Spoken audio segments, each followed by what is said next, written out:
నిన్ను కూడా కొన్ని విషయాలు అంటున్నాడు. నువ్వు ఎదుటి వారిని ఏం చేయాలి? గౌరవించాలి. ఎదుటి వాళ్ళని ఏం చేయాలి? సన్మానించాలి. ఒక చోట రాయబడింది, రాజును సన్మానించండి, అందరినీ సన్మానించండి అనే మాట రాయబడింది. సన్మానం అంటే ఏం చెప్పండి? మన భాషలో ఏంటి? శాల్వ కప్పి ఏం చేస్తూ ఉంటాం? మనం సన్మానం చేస్తూ ఉంటాం. అందరి పట్ల కూడా మన హృదయం ఎట్లుండాలి చెప్పండి? సన్మానించే హృదయంగానే ఉండాలి.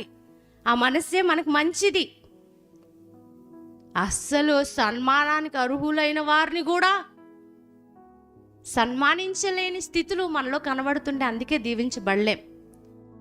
దేవునికి నచ్చిన గుణం ఏంటంటే అబ్రహాంలో తగ్గింపు స్వభావం, దీన స్వభావం. వాక్యంలో రాయబడింది, నిన్ను వల్ల నీ పొరుగువారినే నువ్వు ప్రేమించకపోతే చూడని నన్ను నువ్వు ఎట్లా ప్రేమిస్తావు? నువ్వు సహోదరుని ప్రేమిస్తే నేను వారి యందు నిలిచి ఉంటానని చెప్తున్నాడు దేవుడు. మన యందు దేవుడు నిలిచి ఉండాలంటే మన సహోదరుని మనం ఏం చేయాలి? కంపల్సరిగా ప్రేమించాలి. ఎవరి మీద ఏముండకూడదు, గొడవలు అనే స్థితి మనలో ఉండకూడదు. కలహం అనేటువంటి బుద్ధి ఎట్టి పరిస్థితిలో ఉండకూడదు. కలహానికి ఎట్లుండాలి? దూరంగా ఉండాలి. ఒక చోట రాయబడింది, ఒకని సుబుద్ధి వానికి ఏమిస్తుందంట తెలుసా? దీర్ఘశాంతం ఇస్తుందంట. అట్టివానికి తప్పులు క్షమించుట అట్టివానికి ఘనతనిచ్చును అనే మాట రాయబడి సామెతల గ్రంథంలో. అంటే మనం తప్పులు క్షమించేటువంటి స్థితిలోకి వెళ్ళిపోవాలి. వాళ్ళు మన దగ్గరకు వచ్చి మాట్లాడి క్షమించు అని చెప్పడం కాదు. వాళ్ళు ఒకవేళ తప్పు చేశారంటే నీ మనసు ఏమైపోవాలంటే, సర్లే తప్పు చేశారా, పోన్లే క్షమిద్దాం. దేవుడు మనకి నేర్పిస్తూ ఉంటాడు. ఇలాంటి విషయాలన్నీ బోధిస్తూ ఉంటాడు దేవుడు మనకి. దేవుడు అంటున్నాడు, నేను సాత్వికం గలవాడిని గనుక, నేను దీన మనసు గలవాడని గనుక నా యొద్దకు వచ్చి మీరు నేర్చుకోనండి అంటున్నాడు దేవుడు. ప్రభు దగ్గర ఏం నేర్చుకోవాలి? దీనత్వం నేర్చుకోవాలి, సాత్వికము నేర్చుకోవాలి. నేనంటాను, అబ్రహాం ఎక్కడ నేర్చేసుకుని ఉండొచ్చు ఇవన్నీ? ఎవరి దగ్గర నేర్చేసుకుని ఉండొచ్చు? దేవుని దగ్గర నేర్చుకున్నాడు. నీకు అర్థం కాని విషయాలు కొన్ని ఉంటాయి, నువ్వు చేయలేని విషయాలు కొన్ని ఉంటాయి. దేవుని పాదాల దగ్గర మోకరించు, ప్రవ్వా నాకు నేర్పించు, నాకు అర్థం కావట్లేదు, నేను చెయ్యలేకపోతున్నాను, కాబట్టి నాకు అందని స్థితి, నాకు అందని జీవితం, కానీ నాకు అందని స్థితుల్లో నాకు అనేకమైన విషయాలు నేర్పించి బోధించి నేను చక్కగా నడుచుకునే కృపనివ్వని చెప్పేసి మనం ఏం చేయాలి చెప్పండి? యేసయ్య దగ్గర నేర్చుకోవాలి. ప్రైజ్ ది లార్డ్, హల్లెలూయా. ఏం చేస్తున్నాడండి? ఎదుర్కోవడానికి వాళ్ళంత దూరం. మా చిన్నప్పుడు మా నానమ్మ ఉండేది. మా నానమ్మ, పాస్టర్ గారు, తర్వాత మా అత్తమ్మ వాళ్ళు, మా మేనత్తలు, మా చిన్నాన్నలు హైదరాబాద్లో ఉండేవారు. వారు ఎప్పుడైనా వస్తుంటే పాస్టర్ గారు కూడా చెప్తారు వాళ్ళ నాయనమ్మ గురించి. మా అమ్మమ్మ, పాస్టర్ గారు నాయనమ్మ, మా నాయనమ్మ, పాస్టర్ గారు అమ్మమ్మ, మీరు కన్ఫ్యూజ్ అవ్వద్దు. ఓకే, మా నాయనమ్మ వాళ్ళు వస్తున్నారని తెలిసి దాదాపు ఇక్కడి నుంచి మనకు అక్కడ ఒక గుడి ఉంది కదా, ఆ చెరుకట్ లాస్ట్కి అక్కడ ఉండేవారు. వాళ్ళు అక్కడ నుంచి వస్తున్నారంటే కబుర్లు వచ్చేసాయి కదా మన ఊర్లో, అక్కడ వస్తున్నారంటే ఇక వచ్చేస్తున్నారు మీ ఓళ్ళు అని చెప్పేవాళ్ళు కదా. మా నాయనమ్మకి తెలిసిపోయేది. ఇంకా లేచి గబగబా పరుగులెట్టుకుంటే వెళ్ళిపోయి ఇలా పట్టుకుని ముద్దు పెట్టేసుకునేది. ఇప్పటికీ ఆ ముద్దుల అలవాటు మా నాయనమ్మ దగ్గర నుంచి వచ్చినాయి. మా ఇంట్లో చాలామంది ముద్దు పెట్టుకోరు. నిన్న మా తమ్ముళ్ళు బర్త్డే అయితే పాస్టర్ గారు పెట్టుకుంటున్నారు ముద్దు, నేను ముద్దు పెట్టుకుంటాను. మీకు కొన్ని స్టాటస్లు వస్తూ ఉంటాయి కదా, ఎందుకు పెడతానంటే మీరు కూడా నేర్చుకోవాలి. అలాంటి ప్రేమ, ఆప్యాయత, అనురాగాలు నేర్చుకోవాలన్న ఉద్దేశంతో పెడతా ఉంటాను. కొంతమంది జీవితాల్లో లేవు, వారి కుటుంబ జీవితాల్లో లేవు అలాంటివి, ప్రేమలు లేవు. ఎవరైనా అన్న ఏదన్నా అంటే కోపం, తమ్ముడు ఏదన్నా అంటే కోపం, అక్క ఏదన్నా అంటే కోపం, చెల్లి ఏదన్నా అంటే కోపం, అమ్మ ఏదన్నా అంటే కోపం, నాన్న ఏదన్నా అంటే కోపం. అవునా కదా చెప్పండి? ఎక్కడ లేని రోషం వస్తుంది. నాకు లేడా నా భర్త, నాకు లేరా నా పిల్లలు, నాకు లేదా నా కుటుంబం. మా నాయనమ్మ లేచి వెళ్ళిపోయేది. పరుగులు ఎట్టుకుంటే ఇలా ఇలా ఇలా వెళ్ళిపోయి ఇలా గట్టిగా పట్టేసుకునేది, వాళ్ళందరినీ పట్టుకుని ముద్దులు పెట్టేసేది. వాళ్ళు వస్తున్నారా, వస్తే వెళ్ళాలా, వాళ్ళతో నాకేంటి, లేరా అలాంటి వాళ్ళు? అబ్రహాము హృదయం అలాంటిది కాదు. అబ్రహాము మెత్తని మనసు కలిగిన వాడు, అబ్రహాము దీనత్వం కలిగిన వాడు, మంచి మనసు కలిగిన వాడు అబ్రహాము. ఈ రోజున దైవ బిడ్డలు మనం చెప్పుకుంటున్నాము, కానీ మనలో అలాంటి మంచి హృదయం ఉంటుందా? అలాంటి మంచి స్వభావం ఉంటుందా? ఒకవేళ లేకపోతే నేర్చుకుంటున్నావా దేవుని దగ్గర? నువ్వు ప్రేమను చూపిస్తున్నావా అందరికీ? నేల మట్టుకు వంగాడంట. నేను ఎంతకన్నాను, కొంచెం గొప్ప వాళ్ళు సహవాసం చేస్తే మనతో పాటు అయిపోయారు అన్నట్టుగా చేయేసి కొట్టేస్తూ ఉంటాం కూడా కొన్నిసార్లు. లిమిట్స్ దాటుతాం, పరిధులు దాటిపోతాం. కానీ ఎవరి పరిధిలో మరి ఏ పరిధిలో ఉన్నా ఈయన మాత్రం ఈయన పరిధిలో ఈయన జాగ్రత్తగా ఉండేవాడు అబ్రహాం. ప్రైజ్ ది లార్డ్, హల్లెలూయా. నేను సేవిస్తున్నాను, నేను గొప్ప దైవజనుడినే, నేను గొప్ప ప్రవక్తనే. దేవుడు అంటాడు కదా, అబ్రహాం ప్రవక్త, నీకోసం అతడు ప్రార్థన చేస్తాడు అని చెప్పేసి ఎవరితో అన్నాడు? అబీమెలెకుతో అన్నాడు. దేవుడు ప్రవక్తని, నేను కూడా దేవుని సంబంధినే. ఆ దేవుని బిడ్డలు వస్తే, ఆ దేవుని దేవదూతలు వస్తే నేను లేచి వెళ్ళాలా, పరుగులెట్టాలా, నేను వంగాలా? నో, అలాంటి హృదయం ఎవరికి లేదు? అబ్రహాముకి లేదు. ప్రైజ్ ది లార్డ్, హల్లెలూయా. నేల మట్టుకు వంగాడు. నేను ఒక స్త్రీని గుర్తు చేస్తా. ఎలీషా గారిని పిలిచింది గొండ్రాలైన స్త్రీ.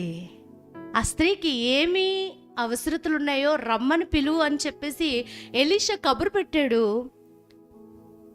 ఆ గొండ్రాలైన స్త్రీ ఆ యొక్క గుమ్మం దగ్గరకు వచ్చి ఆ ద్వారం అందే నిలిచి ఉందట. నాకు చాలా ఇష్టం. అక్క చెప్పింది ఒకసారి, ఎవరు, ప్రభావతి అక్క, జోబు వర్ణ భార్య. ఆమె ఇల్లే, ఆ ఇల్లు ఎవరిది? ఆమె ఇల్లే. ఇంకా ఆ ఇంట్లో ఉన్న వస్తువులు A to Z ఎవరి? ఆమెది. నా ఇల్లు కదా, నా కుర్చీ కదా, నా స్టూల్ కదా, నా మంచం కదా, నా యొక్క సమస్తం నాది కదా, నేను వెళ్ళి కూర్చుందాం అనుకుందా? నో. ఆమె హృదయము ఒక మంచి ఏమంటారు, మంచి లిమిట్స్ కలిగిన హృదయం, పరిమితులు, లేకపోతే ఒక ఆమె సరిహద్దుల్లో ఆమె ఉండేటువంటి హృదయం. నాకేం తక్కువ అన్నట్టుగా వెళ్ళి కూర్చోలేదు. కొంతమంది ఎంత దర్జా కూర్చుంటారో కొన్నిసార్లు, అంటే రెస్పెక్ట్ లేకుండా కూర్చుంటారు, రెస్పెక్ట్ లేకుండా వ్యవహరిస్తూ ఉంటారు. దైవ బిడ్డలమే, కానీ రెస్పెక్ట్ ఉండదు కొంతమందిలో. నిజంగా దేవుడు ఆ గండ్రాలైన స్త్రీని ఎంతగా దేవుడు ఆశీర్వదించాడు. కుమారుని ఇచ్చాడు, గుడ్రాలతనం పోగొట్టాడు. కుమారుడు మరణిస్తే కూడా కుమారుని సజీవంగా దేవుడు నిలబెట్టాడు. అద్భుతమైన కార్యాలను ఆమె పొందుకుంది. ఈ రోజున నీ దీనత్వం నీకే ఆశీర్వాదం. దీనులను హెచ్చించే దేవుడు, దీనులను ఆయన లేవనెత్తేటువంటి దేవుడు, దీనులను భూమి మీద భూమిని స్వతంత్రించుకునేటట్టు చేయగలిగినటువంటి దేవుడు.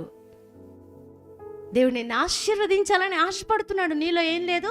దీనత్వము కనబడట్లేదు. ఇక్కడ కూడా చూడండి, అబ్రహాం గురించి దేవుని యొక్క వాక్యంలో చూడండి, 23వ అధ్యాయం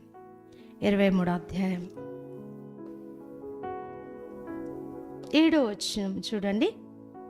7వ వచనం నేను చదువుతాను. శ్మశాన భూమి,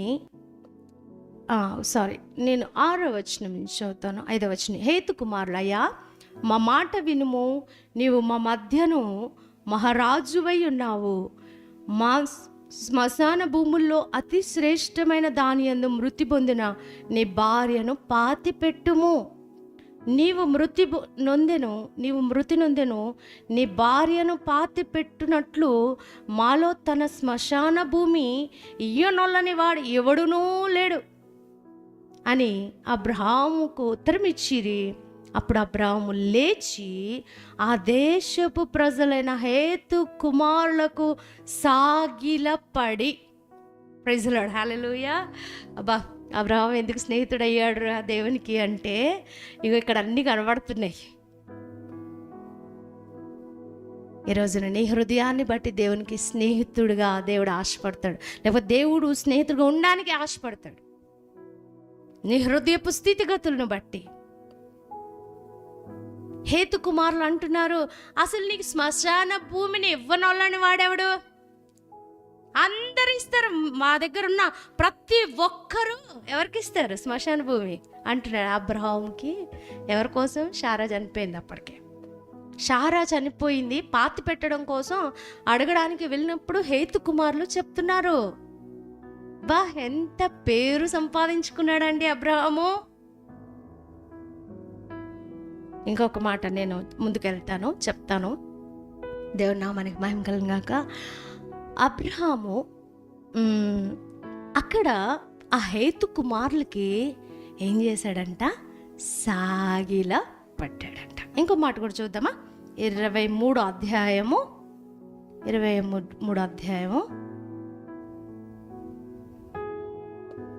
12వ వచనం నేను చదువుతాను, చూడండి.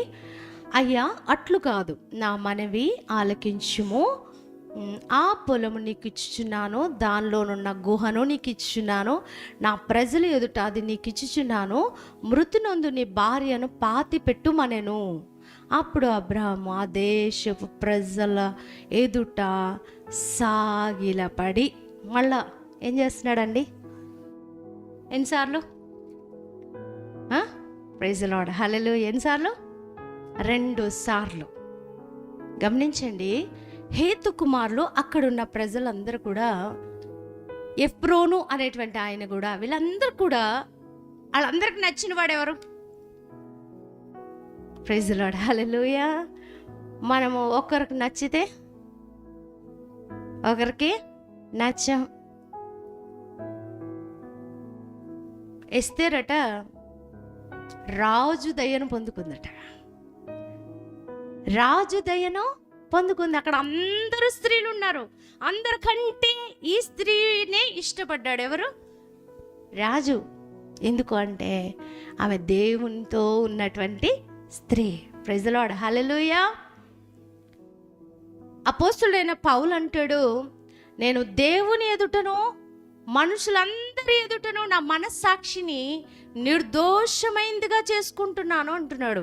అంటే దాని అర్థం ఏంటంటే, ఓన్లీ దేవుని దగ్గర మాత్రమే కాదు, మనుషుల ఎదుట కూడా నా మనస్సాక్షిని ఏం చేసుకుంటున్నాను?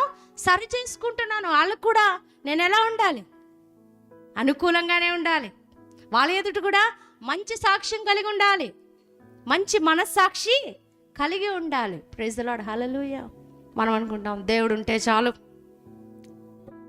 దేవుడుంటే చాలు, బంధువులు ఎదుట నేను మంచిగా ఉండని అవసరం లే, నా సంఘం ఎదుట కూడా నేను మంచిగా ఉండని అవసరం లే, వాళ్ళతో నాకు పనేంటి, నా దేవుడు ఉన్నాడు కదా. నిజంగా నేను కూడా ఒకప్పుడు అలాగే అనుకునేదాన్ని, అట్లానే అనుకునేదాన్ని. కానీ నిజంగా దేవుడు మనకి నేర్పుతున్న విషయం ఏంటంటే, మనం అందరి ఎదుట కూడా ఎట్లుండాలి చెప్పండి? మంచి మనస్సాక్షి కలిగి ఉండాలి. అందరి ఎదుట కూడా మనము ఎలా ఉండాలంటే మంచి సాక్ష్యము కలిగి ఉండాలి. ప్రైజ్ ది లార్డ్, హల్లెలూయా. హేతు కుమారులు అంటున్నారు, అసలు నీకు శ్మశాన భూమిని ఇవ్వని వాడు ఎవ్వడో ఉండడు, అందరూ ఇస్తారు. అబ్రహాం అనుకోవచ్చు, అమ్మయ్య నాకెంత పేరు వచ్చింది, ఎంత సాక్ష్యం వచ్చింది, నేను ఇంకా వీళ్ళతో పాటు సమానంగా ఉన్నాను, నేను వీళ్ళతో అంతా నాకు పని లేదు అనుకోవచ్చు అబ్రహాం. నేను డబ్బులు ఉన్నాయిగా, డబ్బులు ఇస్తాను నేను వాళ్ళకి, డబ్బులు ఇస్తే వాళ్ళు ఏం చేస్తారు? నాకు శ్మశాన భూమి ఇస్తారు, నేను ఇస్తున్నానుగా. ఆ టైప్లో అనుకోలేదు అబ్రహాము. వారికి ఏం చేశాడంటే తెలుసా? సాగిలా పడ్డాడంట. అంటే వాళ్ళ ఎదుట తగ్గించుకున్నాడు. నాకు తెలిసి సాగులు పడ్డం అంటే ఏంటి? సాష్టంగా పడ్డం కదా. బోర్లంగా పడుకోవడం, తను తాను తగ్గించుకోవడం. ఎన్నిసార్లు మొత్తం ఇస్తాము, నీకు ఇవ్వని వాడు ఎవరు, ఇగో హేతుకుమారులు ఇచ్చేస్తున్నారు, ఇదిగో శ్మశాన భూమి అంటే కూడా ఏం చేశాడంటే మరలా ఒకసారి సాగిలి పడ్డాను కదా. కొంతమంది చూడండి ఒక్కసారి చేస్తారు, రెండోసారి వచ్చేసరికి ఎందుకు చేయాలి? ఒక్కరోజు బాగుంటారు, ఒకరోజు స్థితి బాగానే ఉంటుంది, రెండో రోజుకి వచ్చేసరికి మళ్ళా మారిపోతూ ఉంటాం. అవునా కదా చెప్పండి? మన స్థితిగతులు ఏమైపోతూ ఉంటాయి? మారిపోతూ ఉంటాయి. ఒకసారి చేశాను కదా, రెండోసారి ఎందుకు? మనం చూసినప్పుడు అనుకుంటాం, అరే నిన్న బాగానే ఉంది కదా ఈ అమ్మాయి, నిన్న బాగానే మాట్లాడింది కదా, తగ్గింపుతో చాలా చక్కగా మాట్లాడింది కదా, ఏంటి ఈరోజు తేడాగా ఉంది, ఈరోజు ఏంటి అలా మాట్లాడేస్తుంది, ఏంటి అలా హెచ్చించుకుంటుంది అనుకుంటాము లేదా? మారిపోతూ ఉంటాం. లాభాలు ముఖం అంట నిన్న మొన్న ఉన్నట్లేదట. నిన్న మొన్న బాగానే ఉంది పాపం యాకోబు పట్ల, ఈరోజు బాగాలేదంట, ముఖం మాడిపోయిందంట. అలాగే నిన్న మొన్న బాగానే ఉంటాం మనం, ఈరోజు ఏమైపోతూ ఉంటాం తెలుసా? ముఖం మాడిపోతూ ఉంటుంది. ఏదో ఆలోచన వస్తుంది, ఏమనంటే ఆమెకి ఎందుకు మాట్లాడాలి, ఆమెతో ఎందుకు మాట్లాడాలి, ఆమె ఎదుట ఎందుకు తగ్గించుకోవాలి, ఎందుకు ఆమెకు సాయం చేయాలి. కొంతమందికి రీజన్ ఉండదు, కానీ ఫేస్ రీడింగ్స్ మారిపోతూ ఉంటాయి. Face readings, reason no reason. ఇప్పుడు నేనున్నాను, నన్ను చూసి ఏంది బాగానే కట్టుకుంటాను చీర పాస్టమ్మా, ఏముండదు అక్కడ, చిన్నదే మైండ్లోకి విత్తనం వచ్చేస్తుంది. అప్పుడు మనం ఏమనుకోవాలి, ఎందుకు దేవుడు ఆశ్రదించాడు, మన సంతోషం ఇచ్చాడు, కట్టుకుని అనుకోవచ్చుగా. నేను ఎగ్జాంపుల్ చెప్తాను, మీకు వేరే వాళ్ళు ఉండొచ్చు, నేను ఇష్టంగా ఉండొచ్చు, కొంతమందికి వేరే వాళ్ళు పక్కన వాళ్ళు. Face readings మారిపోకూడదు. అబ్రహాము నిన్న మొన్న ఎట్లున్నాడో ఈరోజు కూడా అట్లా మార్పు లేనివాడు. దేవుడు మార్పు లేనివాడు, అబ్రహాము కూడా మార్పు లేనివాడు. ఇందాక సాగిలు పడ్డాడు, మరలా సాగిలు పడుతున్నాడు. వాళ్ళనేమీ తక్కువ చేయట్లేదు, వాళ్ళకి ఇవ్వాల్సిన ప్రాముఖ్యత వారికి ఇస్తా ఉన్నాడు. Praise the Lord, hallelujah. దేవుని నామానికి మహిమ కలుగును గాక. అబ్రహాము ఎంత తగ్గింపు కనబడతా ఉంది. ఈ రోజున నువ్వు కూడా స్నేహం చేయాలని ఆశపడుతున్నావు, కానీ తగ్గింపు లేదు, దీనత్వం లేదు, దీన మనసు లేదు. ఈ రోజున నువ్వు దేవునికి స్నేహితుడు, దేవుడు కూడా మనతో స్నేహం చేయాలని, దేవుడు మన స్థితిగతులన్నింటినీ మార్చివేయాలని, దేవుడు మనల్ని ఆశీర్వదించాలని, మనల్ని దేవుడు వాడుకోవాలని, దేవుడు మనల్ని ఫలభరితంగా చేయాలని, దేవుడే తోడై ఉండి మనకు అనేకమైన విజయాలు ఇవ్వాలని దేవుడు ఆశపడుతున్నాడు.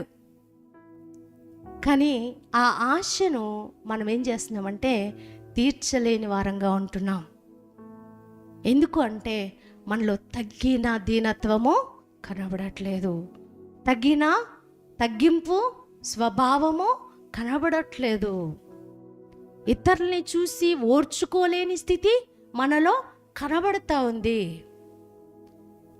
దేవుడు పరిశుద్ధుడు గనుక దేవుడు మనల్ని కూడా పరిశుద్ధులుగా ఉండమంటున్నాడు. అపరిశుద్ధుల యొద్ద నేను నివాసం చేయను అంటున్నాడు దేవుడు. ఇశ్రాయేలుతో అంటున్నాడు, మీ యొక్క పాళెములో నేను సంచరిస్తాను కాబట్టి మీ పాళెమంతా కూడా ఎలా ఉండాలో తెలుసా? పరిశుద్ధంగా ఉండాలి. ఈ రోజున నీ హృదయంలో దేవుడు సంచారం చేయాలని ఆశపడుతున్నాడు, నీ హృదయంలో కార్యాలు చేయాలని దేవుడు ఆశపడుతున్నాడు. దేవుడు నిన్ను ఒక ఉపయోగకరమైన పాత్రగా మలచాలని దేవుడు ఆశపడుతున్నాడు. అయితే నీ పాళమైన ఈ యొక్క హృదయము, నీ యొక్క జీవితము పరిశుద్ధంగా ఉండాలి, పవిత్రంగా ఉండాలి. నేను కూడా చాలా ప్రయత్నాలు చేశాను, పరిశుద్ధంగా ఉండకుండా, దేవునికి ఇష్టమైన విధంగా ఉండకుండా, దేవుని కార్యాలు నేను పొందేసుకోవాలని, దేవుని యొక్క ఆశీర్వాదాలు పొందేసుకోవాలని ఎన్నో ప్రయత్నాలు చేశాను, కానీ ఎప్పుడు ఫలించలేదు. కానీ నాకు అర్థమైంది, నేను దేవునికి అనుకూలమైన హృదయంగా నా హృదయము ఉండాలి. దేవునికి ఇష్టమైన విధంగా నేను మలుచుకోవాలి, మార్చుకోవాలి నా హృదయాన్ని అని నేను దేవుని స్నేహాన్ని కోరి నేను దేవుని సన్నిధిలో ఉంటున్నాను. దేవుడు నా జీవితంలో కార్యాలు చేస్తా ఉన్నాడు. Praise the Lord. హల్లెలూయా. నీ హృదయం ఎలా ఉంది? నీ మనస్సు ఎలా ఉంది? నేను ఇంకొక పాయింట్ చెప్పి నేను ముగించేస్తాను. అబ్రహాం గురించి దేవుడు ఆశీర్వదించి నెక్స్ట్ వీక్ కూడా కంటిన్యూ అవుతుంది. ఎంత చెప్పుకున్నా తక్కువే అన్నట్టుగా అబ్రహాం జీవితం ఉంది. ఎంత తవ్విన కొద్ది ఏమొస్తుంది మనకి దొరుకుతుంది అన్నట్టుగా ఉంది అబ్రహాం జీవితం. అబ్రహాం విశ్వాసులకు తండ్రి, దేవునికి స్నేహితుడు. సరే, ఇక్కడ హేతు కుమారులు ఏమంటున్నారు చెప్పండి? అబ్రహాంని, నీవు మా ఎదుట ఎట్లున్నావు? మహారాజులాగా ఉన్నావు. Praise the Lord. హల్లెలూయా. ఎవరి అబ్రహాం? పరదేశిగా వచ్చినవాడు. పరదేశిగా వచ్చిన వాడిని ఆ యొక్క స్వదేశీయులు, ఆ దేశస్థులు ఏమంటున్నారు చెప్పండి? నువ్వు మా మధ్యన ఎట్లున్నావు? మహారాజులాగా ఉన్నావు. Praise the Lord. Hallelujah. Abraham జీవితం ఎంతో మాదిరికరంగా ఉంది. అబ్రహాము యొక్క జీవితము అన్యజనుల ఎదుట వెలుగుగా ఉంది. మొదటి పాయింట్ మనం ఈరోజు పాయింట్ చూసుకున్నాం. అబ్రహాం యొక్క తగ్గింపు జీవితాన్ని బట్టి దేవునికి స్నేహితుడయ్యాడని మనం చూసుకున్నాం. మరి నాలుగోదిగా, అంటే ముందు 2 పాయింట్స్ చెప్పాను, ఇప్పుడు ఒక పాయింట్, ఇది 4వ పాయింట్గా, మరి అబ్రహాము యొక్క జీవితము అన్యజనులకు వెలుగుగా ఉన్న జీవితం. Praise the Lord. హల్లెలూయా. సాక్షార్థంగా జీవించినటువంటి జీవితం. Praise the Lord. హల్లెలూయా. మనం ఎక్కడికి వెళ్ళినా ఎట్లుండాలి చెప్పండి? సాక్షులంగా ఉండాలి. Praise the Lord. Hallelujah. Abraham ఎక్కడైనా మచ్చ ఏమైనా కనబడుతుందా? నేను మచ్చ కలిగిన జీవితం కొంచెం ఉంది ఆయన జీవితంలో, అది నేను చెప్పట్లేదు, అది ఫోకస్ చేయట్లేదు. దేవుడు ఆస్వాదించి ఎప్పుడైనా మళ్ళా చెప్తాను. నెగిటివ్ పాయింట్స్ చెప్పట్లేదు. ఒకటే, అంటే అంత ఎక్కువ ఏం లేవు, ఒకటే ఉంది, అదొకటి. సరే, అయితే మిగిలిన జీవితం అంతా కూడా ఎలా ఉంది అతని జీవితం అంటే? సాక్షార్థమైన జీవితం, లేక వెలుగుగా ఉన్నటువంటి జీవితం. కొన్ని రిఫరెన్స్లు మనం చూద్దాం. చూడండి, ఎఫెసీ పత్రిక 5వ అధ్యాయం 10వ వచనం.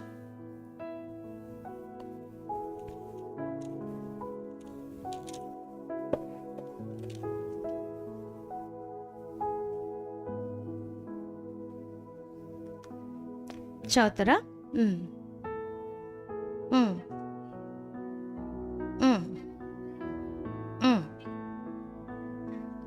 చాలండి. ప్రభుకేది ప్రీతికరమైనదో దానిని పరీక్షించుచు వెలుగు సంబంధుల వలె నడుచుకొనుడి. Praise the Lord. హల్లెలూయా. దేవుని సంఘమైన మనము, దేవుని బిడ్డలంగా పిలువబడుతున్న మనము ఎలా ఉండాలట? ప్రభుకేది ప్రీతికరమైందో దాన్ని పరీక్షించుచు వెలుగు సంబంధుల వలె నడుచుకోవాలి. Praise the Lord. హల్లెలూయా.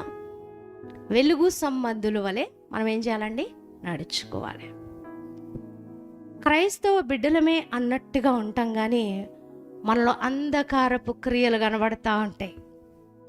కానీ మనం ఎలా నడుచుకోవాలి? వెలుగు సంబంధుల వలె నడుచుకోవాలి. Praise the Lord. హల్లెలూయా. మనము వెలుగు, ఒక చోట రాయబడి, మీరు లోకానికి వెలుగై ఉన్నారు. మనమే లోకానికి వెలుగు. మనమే లోకానికి వెలుగు. లేకపోతే ఏముంటుంది లోకంలో? ఈ రోజున మన లోకానికి ఎట్లా కనబడాలి? వెలుగుగా కనబడాలి, వెలిగిచ్చే వారంగా కనబడాలి. Praise the Lord. Hallelujah. Abraham ఎవరికి వెలుగుగా కనబడుతున్నాడు? అన్యజనులకు వెలుగుగా కనబడుతున్నాడు. మహారాజులాగా ఉన్నాడట. నేను నన్ను చూసి పక్కింటి వాళ్ళని అడుగుదా. నేను కొన్నిసార్లు విజిటింగ్ వెళ్తాను కదా, అమ్మో ఆమండి, ఒకవేళ పక్కన వాళ్ళు కనబడ్డారంటే నాకు అమ్మో ఆమండి, ఆమె నోరండి, అయ్య బాబోయ్. నేను అనుకుంటాను, అయ్యో బాబోయ్, వీళ్ళు ప్రేయర్లు మందిరంలో ఎంత బాగా కనబడతారు, వీళ్ళ గురించే నా ఈ సాక్ష్యము, నేను నమ్మలేకపోతున్నానే. నిజంగా విన్నాను, చాలా సాక్ష్యాలు విన్నాను అలాంటి. అసలు ఆమె స్వభావం అలాంటిది కాదే, ఆమె ఆమె ఆమె రూపం అట్లాంటిది కాదే.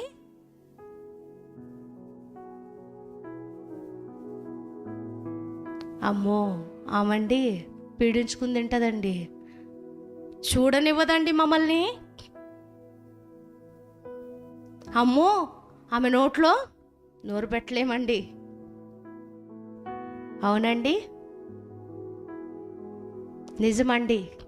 వాళ్ళ ఇంట్లో ఎప్పుడు చూసినా గొడవలేనండి. మీకు తెలీదా?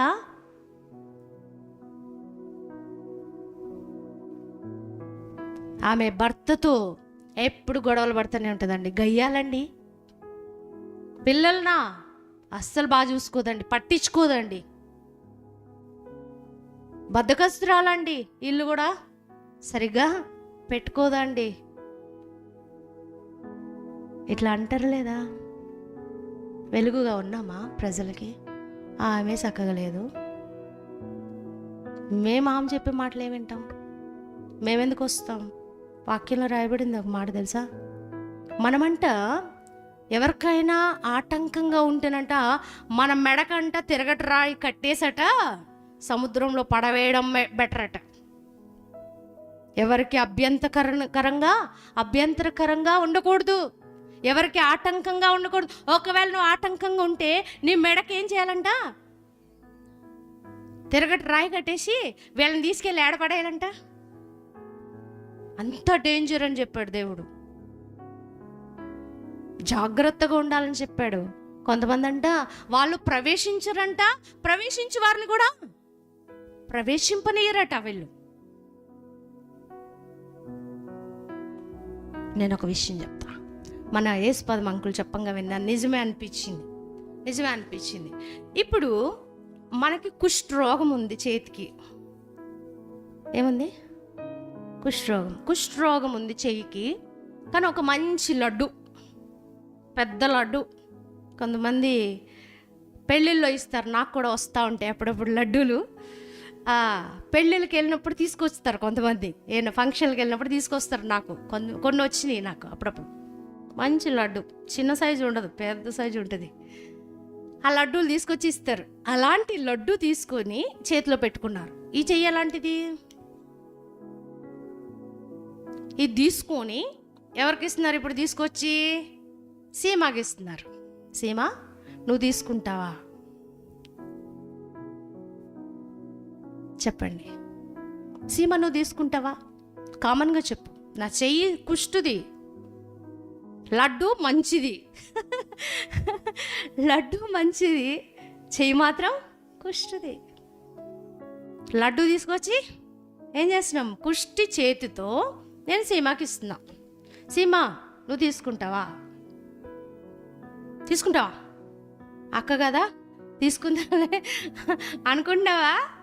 ఓకే, ఇంకెవరైనా? సీమ సిగ్గుపడుతుంది. ఓకే, దైవకృప, నువ్వు తీసుకుంటావా? తీసుకొని అంటుంది ఆమె.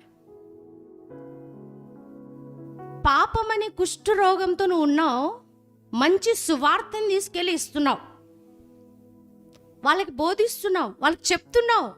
వింటారా? తీసుకుంటారా?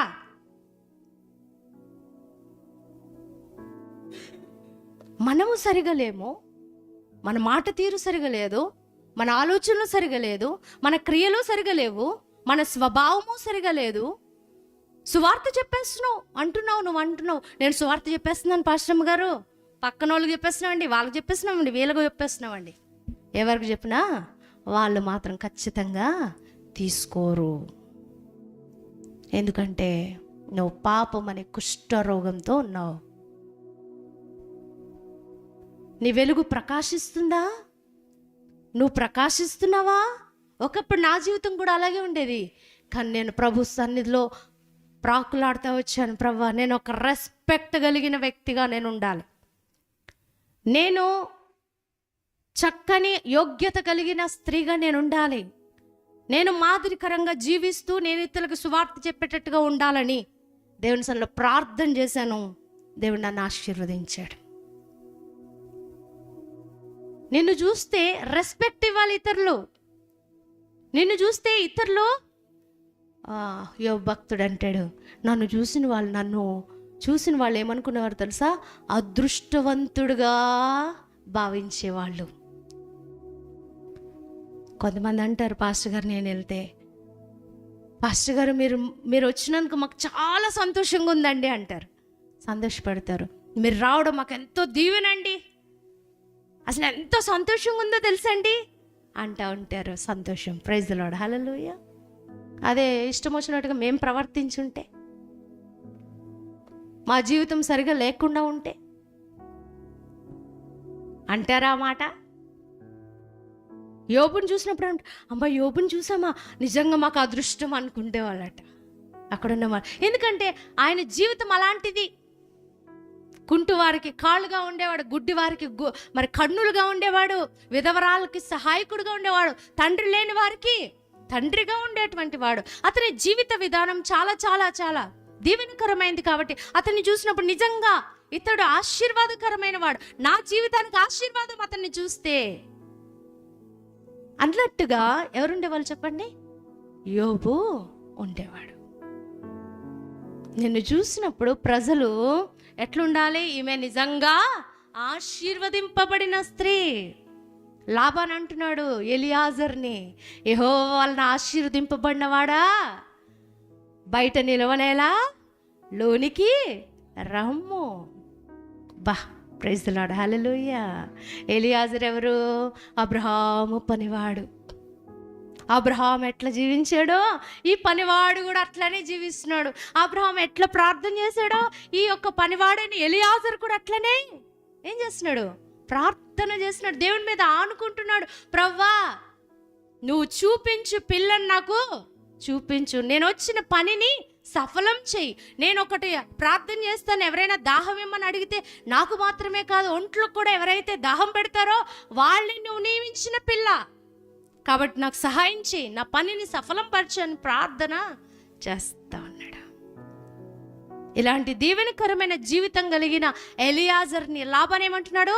యెహోవా వలన ఆశీర్వదింపబడిన వాడా, నువ్వెందుకు బయట నిలుచున్నావు, రా లోపలికి రా. ఈరోజు నీ జీవితం ఎలా ఉంది? నీ హృదయం ఎలా ఉంది? నువ్వు ఆశీర్వదింపబడిన వ్యక్తివేనా? నీ హృదయం బాగు చేయబడిందా? మాదిరికరంగా ఉంటున్నావా? అబ్రహాంలాగా, మహారాజులాగా. Praise the Lord. హల్లెలూయా. మనం చీప్గా ఉండకూడదండి, చీప్ మెంటాలిటీతో ఉండకూడదు. మనం చీప్గా ఈమా అన్నట్టుగా ఉండకూడదు, మనం హొందాగా ఉండాలి. Praise the Lord. హల్లెలూయా. రాజులు ఎట్లుంటారండి? మనం అప్పుడు సీన్లు తెలుసు కదా, మంచిగా కిరీటం పెట్టుకుంటారు, గంభీరంగా ఉంటారు, మంచి వస్త్రాల్ని ధరించుకుంటారు, చాలా చక్కగా ఉంటారు, చాలా అఫీషియల్గా ఉంటారు. దేవుని బిడ్డలు అంటే చీప్గా ఉండకూడదు ఎవరికి కూడా. చీమా ఈ ముఖం చూస్తే మాకంతా శని అన్నట్టుగా ఉండకూడదు, మన ముఖం చూస్తే ఆశీర్వాదం అన్నట్టుగా ఉండాలి. Praise the Lord. హల్లెలూయా. నిజంగా మహారాజులాగా ఉండాలి, హొందాగా ఉండాలి. నేను నిజంగా ఇప్పుడు ఇలా స్ట్రాంగ్గా ఉన్నాను, కానీ ఒకప్పుడు అంతా కూడా అయోమయంగా, భయాందోళనతో, పిరికిగా ఎట్లనో ఉండేదాన్ని. నేను అడుగుతా వచ్చాను, ప్రభా నేను హొందాగా ఉండాలి, నేను చీప్గా ఉండకూడదు, నేను స్ట్రాంగ్ ఉండాలి. ప్రభా నేను ఒక అఫీషియల్గా ఉండాలి, ఒక మంచి స్థితి కావాలి నాకు. ఈరోజు నా ప్రభు నీకు కూడా అలాంటి స్థితి ఇవ్వాలని ఆశపడుతున్నాడు. అబ్రహామునేనా మహారాజుగా చేసిన దేవుడు? లేదు, నిన్ను కూడా మహారాజులాగా ఉంచుతాడు. మహారాజు కాదు, మహారాణిలాగా ఉంచుతాడు. ఆ సిలువలో వ్రేలాడి రక్తం చిందించింది నువ్వు చీప్గా ఉంటావని కాదు, నీ యొక్క శాపములన్నీ కొట్టివేసి నువ్వు ఆశీర్వాదానికి వారసురాలుగా ఉంటావని. నీ శాపములన్నీ కొట్టివేసి ఒక ధైర్యం కలిగిన వ్యక్తిగా, ఒక బలం కలిగిన వ్యక్తిగా, ఒక మంచి సాక్ష్యం కలిగిన వ్యక్తిగా ఉంటావని దేవుడు ఆ సిలువలో మరణించాడు. Praise the Lord. హల్లెలూయా. దేవుని నామానికి మహిమ కలుగును గాక.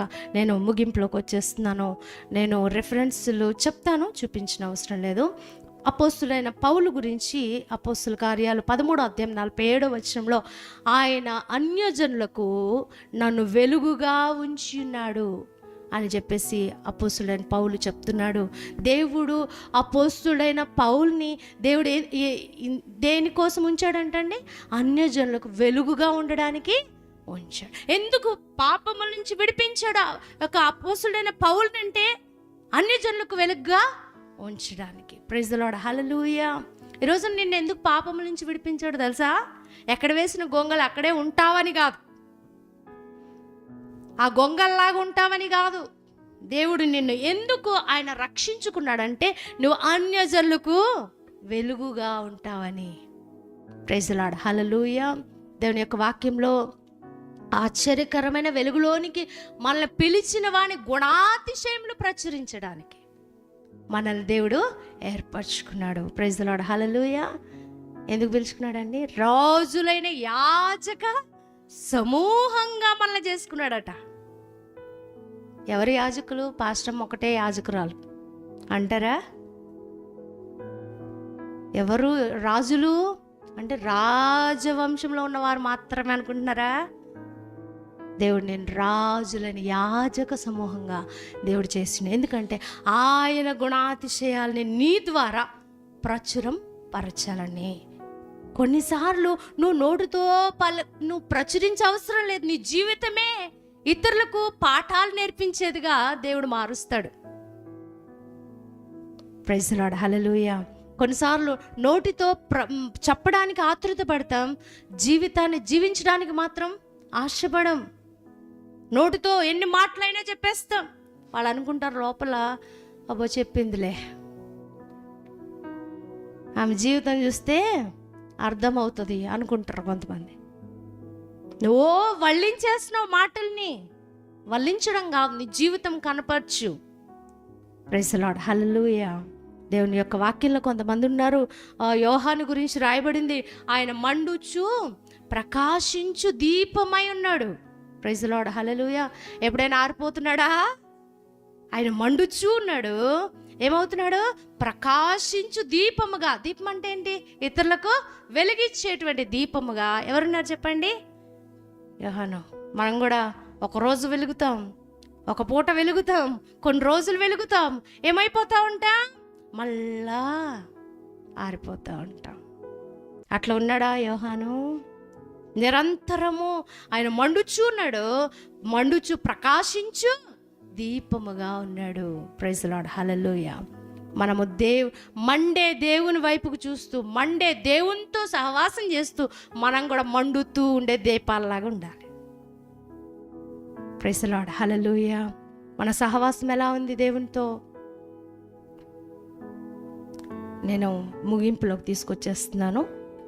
ఫిలిప్పీ పత్రిక 2:16 రాయబడింది, అట్టి జనం మధ్య మీరు జీవవాక్యమును చేత పట్టుకొని జ్యోతులను పోలిన వారుగా కనబడుచున్నారు అని రాయబడింది.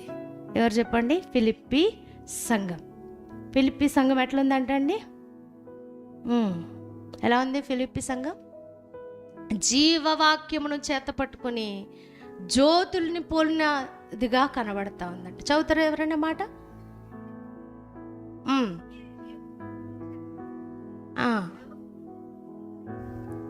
లోకమందు జ్యోతుల వలె కనబడుతుంది. ఎవరాళ్ళు? ఫిలిప్పీ సంఘం. Praise the Lord, hallelujah.